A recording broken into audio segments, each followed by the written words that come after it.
Hello, welcome back. So I'm down to my, I think seventh or eighth layer of acrylics, well, including pencil, seventh or eighth layer period, and it's time for some white acrylics. Let me show you the photograph again that I'm working from. The main photo. I have several photographs here, but there's the main one. This is a wedding reception that Nancy and I were at 2 weeks ago. I did a watercolor painting of this then. And now I'm doing a oil painting for the parents of the bride. Watercolor painting is going to the bride and her husband, and this is going to the parents, which is quite fair since they're the ones who are paying for it.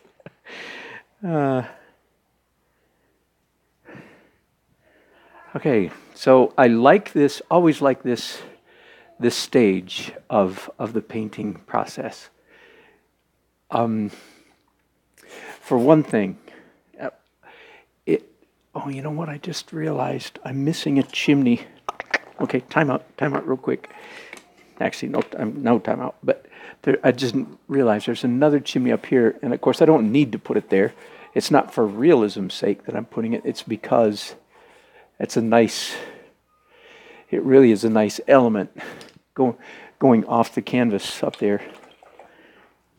Okay, so here's a quick tip.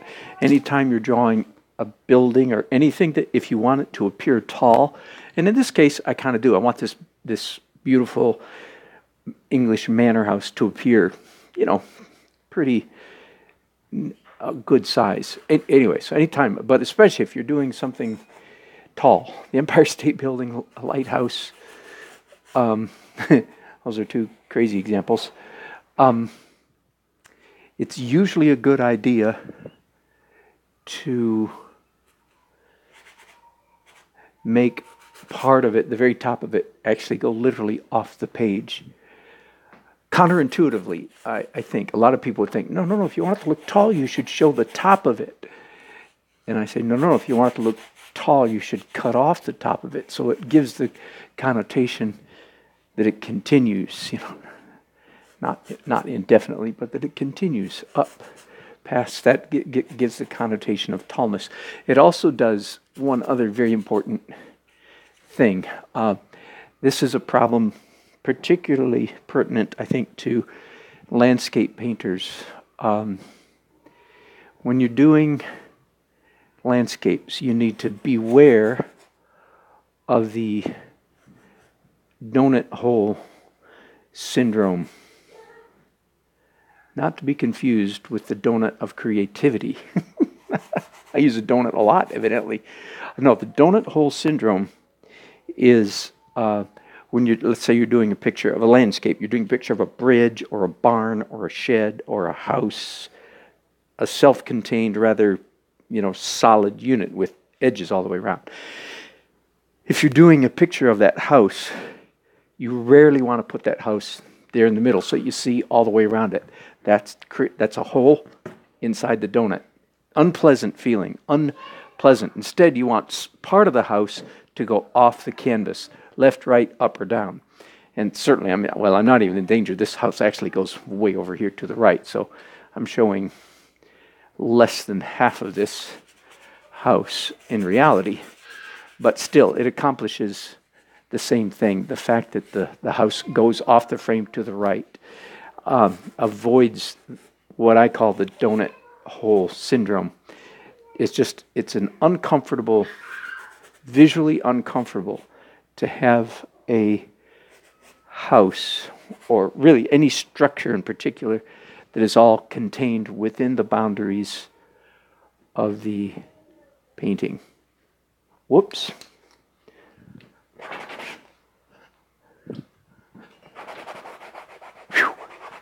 This tree is in front of this tent, not behind it. One of the other reasons that I particularly enjoy this first white layer is that most of us, I think I'm typical in this regard, artist or otherwise, when we look at a photograph and we start to draw it or render it in any way whatsoever, we tend to see the dark things in the photograph. We outline the dark items in the photograph.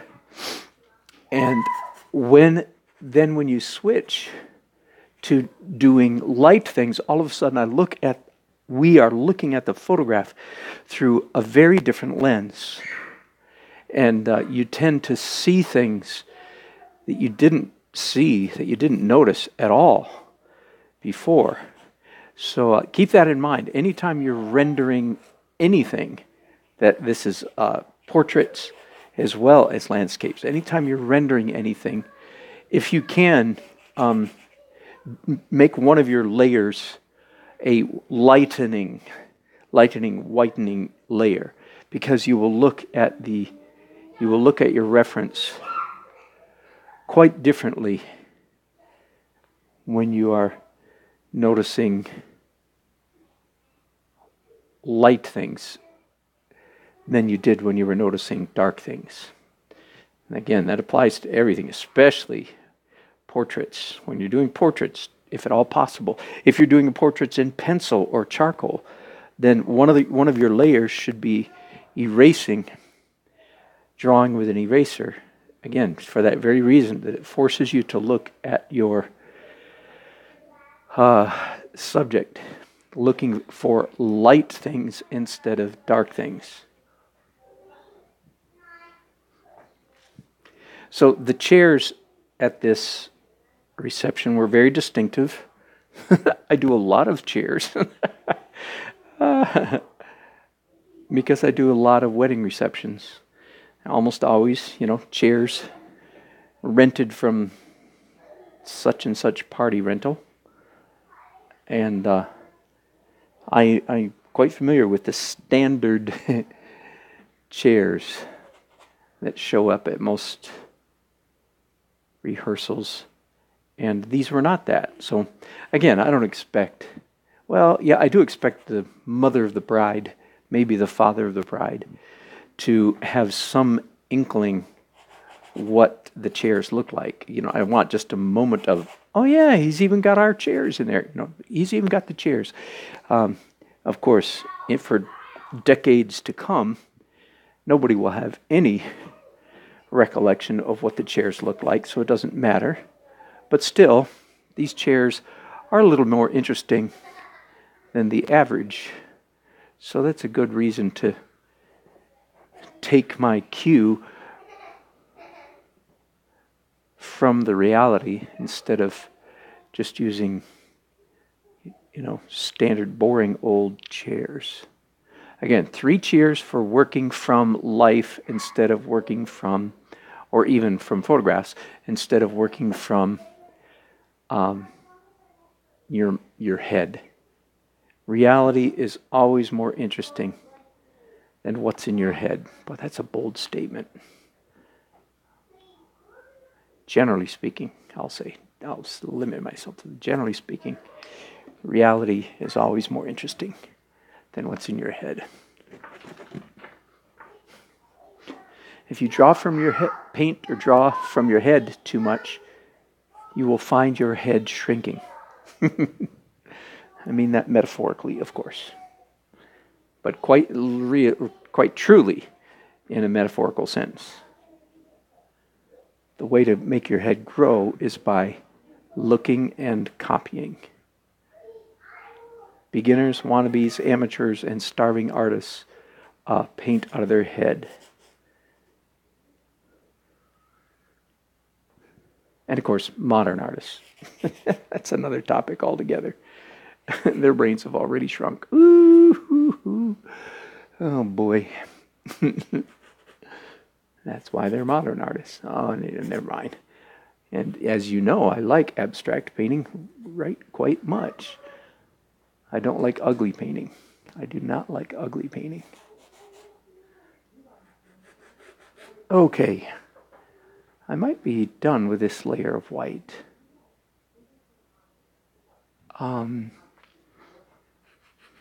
Very close.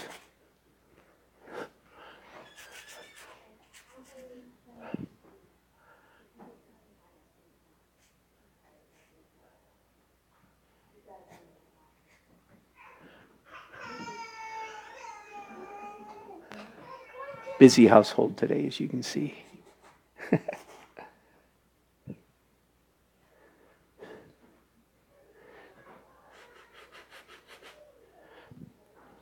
Okay, always try to stop each layer, each stage, each phase of the painting. Try to stop it a little bit short. I could do a little bit more in white, but I'm going to follow my own advice and stop right there. The question, how do you know when a painting is finished? Well, the real answer is when it sells. But the artistic answer is, good question, hard to know when a painting is finished. Now, when you break a painting down into step 1, 2, 3, 4, 5, 6, 7, the way I do, that question is simply broken down into when is each phase, each stage finished. And then that's still a very good question. Not a simple question, not an easy question. The general rule of thumb, though, is stop before you think you should. Okay, good enough. Thanks for watching. And next episode might be here on YouTube, or it might be on Facebook. I'm not sure. Next layer, though, is oil glaze over the entire canvas. Thanks for watching.